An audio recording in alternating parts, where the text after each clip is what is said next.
যা গরম পড়েছে আর পারা যাচ্ছে না, তাই বাড়িতে কিছু থাকা উপকরণ দিয়ে চটজলদি বানিয়ে ফেলাম কুলফি আইসক্রিম। এখানে আমি প্রথমে হাঁড়িতে দুধ বসিয়ে দিয়েছি, তারপরে এখানে একটু এলাচ গুঁড়ো করে দুধের মধ্যে দিয়ে দিয়েছি। দুধটাকে কিন্তু ভালো মতো নাড়তে হবে যাতে তলায় লেগে না যায়। আর সবে ছিল একটু কাজু বাদামের অভাব ছিল, তাই ভাইকে পাঠিয়েছিলাম কাজু বাদাম আনতে।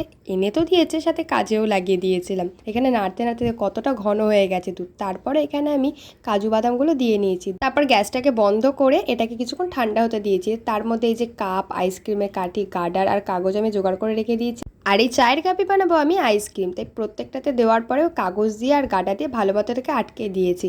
আমি না প্রথমে কাগজ দিয়ে ঢেকেছিলাম, কিন্তু তারপরে না আমার 7-8 ঘন্টা ফ্রিজে রাখার পরেও আইসক্রিমটা জমছিল না। তারপর সেটাকে বার করে আমি প্লাস্টিক দিয়ে আটকাই, দেন তারপরে গিয়ে আমার আইসক্রিমটা জমে। আরে দেখো আইসক্রিমটা কি সুন্দর হয়েছে না, একটুখানি খোঁচা দিতেই না পুরো আইসক্রিমটাই বেরিয়ে এসেছিলো। তো আমরা আইসক্রিম খেতে থাকি, আর তোমরা চটপট চ্যানেলটাকে সাবস্ক্রাইব করে ফেলো।